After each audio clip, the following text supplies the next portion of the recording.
Back. He's back, baby. Maybe in body. I don't know about spirit or mind. Come on. Yeah. That's Got a it. Paris hangover. That's it. Now, look, you've done Morning Glory last week. I did. So you've returned. You've told a few Parisian stories. I have. Did you have jet lag? I sort of. No. You didn't. Because I did a little bit, actually. I did for a couple of days. But I managed to score the old business upgrade. Right. I just burnt every point I had on a business upgrade. I put in for a business upgrade on the way back, thinking there's no way in the world. I've never had an upgrade, never been successful, and I got it. I found out the night before. Right. So what did you do? I got horizontal and slept, and probably sounded like a chainsaw with my snoring, and kept everyone else awake for 17 hours. See, that's the way to go. That's the way to do Europe too. That's the way you do Europe, baby. Direct from Perth. Yes. It was 17 hours from there to Paris. To Paris. Direct. 17 and then Perth to Sydney. Yeah, yeah. I spoke to somebody yesterday who was over there working and who slept pretty much the whole way home. In fact, the whole trip, I think she was only up for 5 hours, but has been smashed by jet lag. Oh, right. So the sleep didn't help.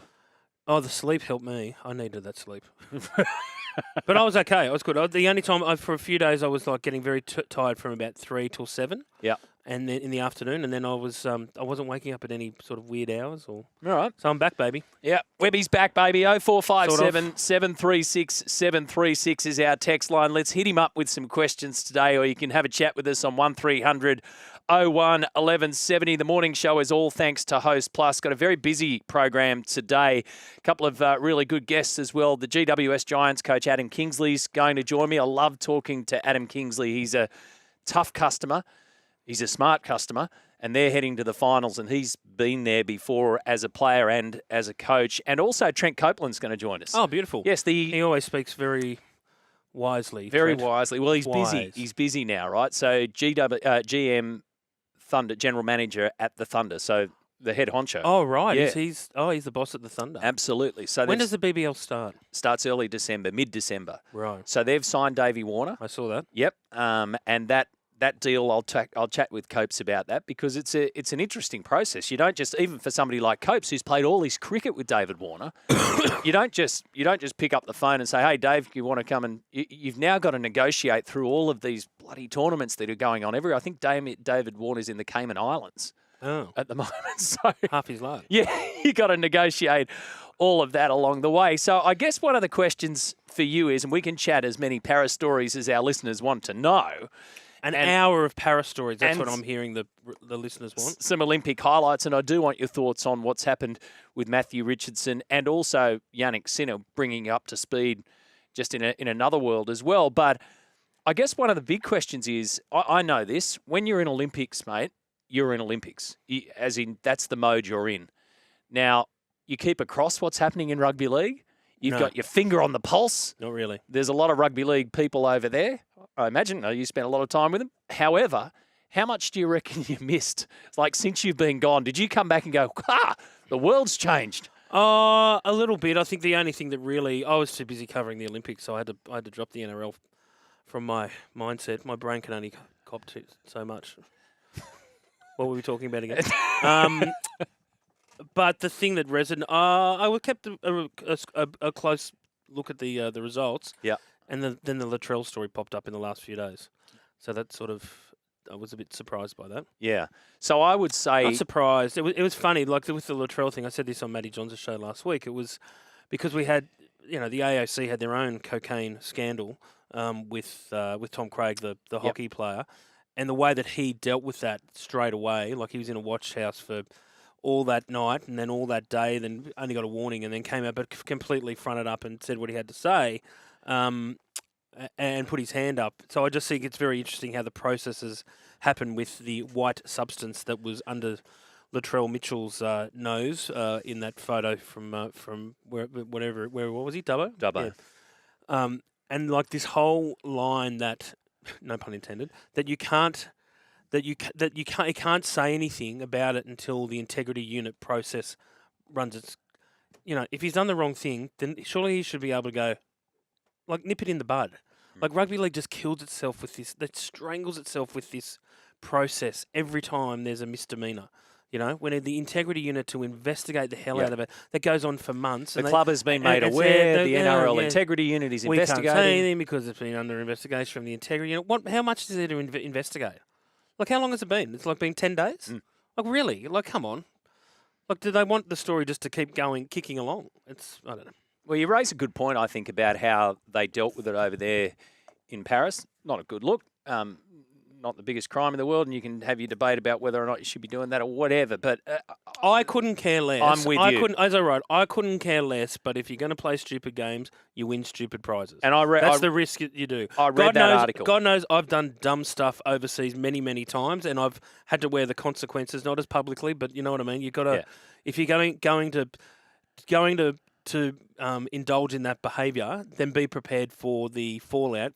And the higher profile you have, the higher, and the circumstances you're in, like Tom Craig, the more fallout you're going to get, and the more dire the consequences. And I think that's what Latrell's looking at. The word is he's going to come out and be quite contrite, but we'll see what happens when it comes out. I think you're right. The game has an innate ability of tripping over itself, and when it throws out the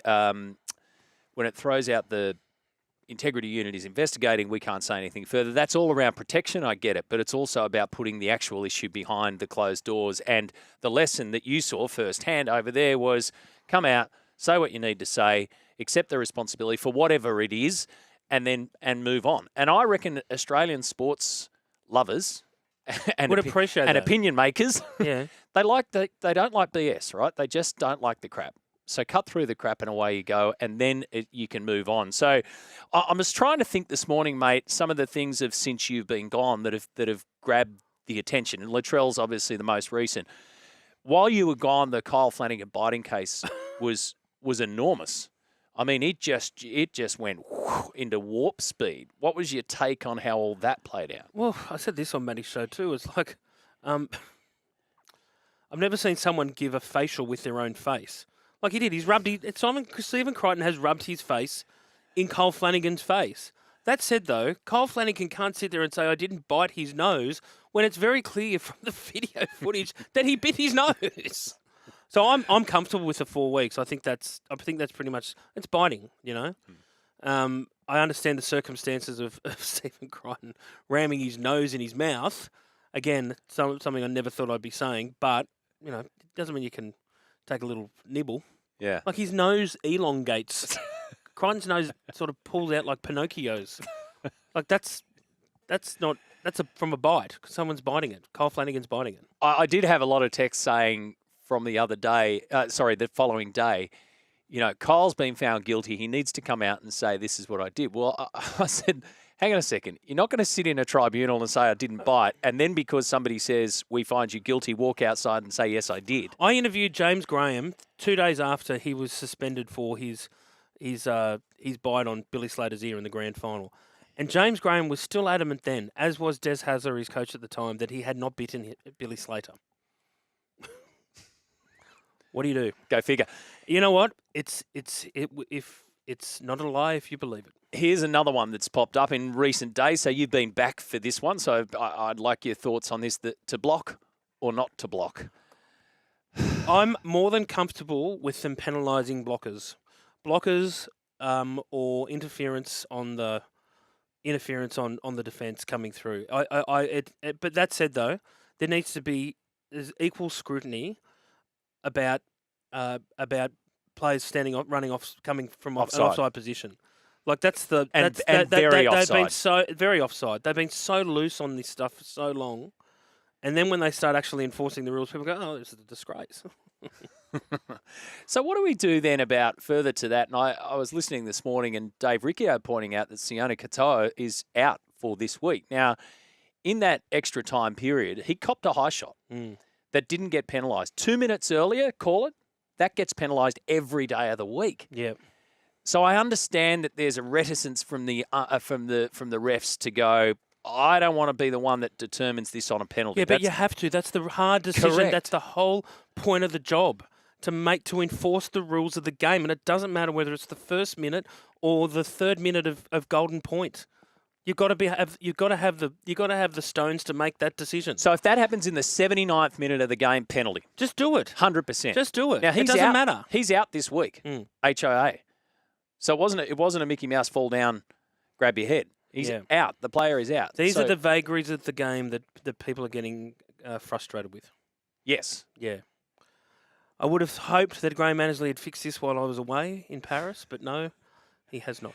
I was adamant yesterday, and I played the audio from Graham, and I replayed the audio. You are Graham Annesley's worst nightmare. No. You go after him. No. You're a Annesley hater. No. Hater. Webby. Leave him. I said yesterday the block is going to block if you want to go down that road. And I defended Graham Annesley yesterday. Okay. Thank you very much. Now, if you want to go back and have a listen to our podcast, you might change your position, Your Honour. I might. I defended Graham Annesley yesterday, and I played the audio that he outlined his case. I played Adam O'Brien's audio, and I played Graham Annesley's audio saying case closed, done, right? And my defence of Graham yesterday was that we get all this wishy-washy stuff sometimes on a Monday afternoon. I think we can all agree that. But yesterday on Monday, he was very decisive about what he wanted to say. And he was answering directly to a coach who'd questioned headquarters. Now it comes out that the Kalen Ponga goal wasn't a field goal anyway, and the whole thing was a shambles. So there was a captain's challenge for a field goal that wasn't a field goal. I don't know what to think, mate. No. I don't know what to think, but I was defensive yesterday. Not defensive, I was supportive of Graham Annesley in that sense, because I thought finally we had a direct approach from HQ about this. But there's no direction, it seems, when it gets to, forget about blockers. You just mentioned offside. We just mentioned high hits. There's no direction, it seems, once it gets to extra time. It all gets, it's the game's match officials have been confused for some time. I think they need a real reset on how they adjudicate the game. We just seem to be fumbling around in the dark for the last 5-6 years, maybe longer. You know, they keep adding all these different times where challenges. Sorry, they keep introducing like just how often technology can be used, how often they get involved in the play, how often they make calls over the top of the referee. I just think that the game has become so encumbered with officiating that not only are the referees confused, the poor old bloody fans confused, and so are the players and the coaches. And the coaches. And like it just needs to be. I keep saying this, and I'm not trying to be a narc, but Peter V'landys on the first day of chairman of the game in 2019, off the back of the 6 to go controversy from the grand final between Canberra and the Roosters, they said, "What's your number one thing you need to fix?" He said, "The refereeing. We need to fix the adjudicating in the game." And it's never, but it's instead of fixing it, it's become more and more clumsy as the years go on. So it's time for them to really concentrate on the rules of the game, because I know when I talk to the punters, the fans, that's the number one beef that they have, how the game is adjudicated. One more since you've been gone. The Western Bears. So no official word yet, but it's getting close. Thoughts? Is it? Wake me up when it happens. Honestly. Well, it's going to happen before Papua New Guinea, isn't it? But you know what? I've been saying that on this show since Magic Round, because that's what Peter V'landys said. This is an indication of the news cycle. It's like everyone's going, oh, the Bears are going to come in ahead of PNG like it's new news. They were talking about that in May. So it's we spoke about it here. We spoke about it here numerous times. So I'm not surprised by it at all. I think it took a little bit of work to get Western Australia and the Bears together about how, like, just what it would look like. I think one game at North Sydney is perfect. I wouldn't be adverse to two, but I think it helps repair one of the key fractures in the game in the few years after Super League, and I think Perth's a logical place for it. I still maintain the western suburbs of Brisbane is an area, if the league's serious about thwarting AFL, and I don't really get into the code wars thing. I don't care. I think as long as young people are playing sport and enjoying it, that's all that matters. I love AFL. I don't love it as much as rugby league, but But the AFL are making a real big push in the western suburbs of Brisbane, just as they did in Sydney with the Giants. So I'm surprised they didn't look at that proposal a bit closer. I still think the whole PNG thing has got spiders all over it. I'm not convinced that's going to be the right call. I still wonder how that's going to look and how that's going to work and how long it's going to work for. But the Western Bears, I like it. As 18, and let's not forget there's 19 and 20 to come. So I wouldn't be ruling out that Papua New Guinea slide off the. I mean, for a long time, everyone thought, they'd be 18. I would say that they're going down the pecking order, and the longer it goes, given that it's going to be a government-based decision, don't know. That's right. Don't know. So you know what my concern is with it? What happens when the government in both countries That's change? what I mean. What happens? Well, that's what I mean. Where's it go? Well, it'll go the way that the government of the day want it to go. There is a flawed strategy when you have to build a forbidden gated city. I call it the Forbidden City for your players and coaching staff to exist. I just think that's crazy. And families. 0457 736 736 is our text line number. 1300 01 1170. Webby's back, baby. We need to talk about the Hall of Fame process after this.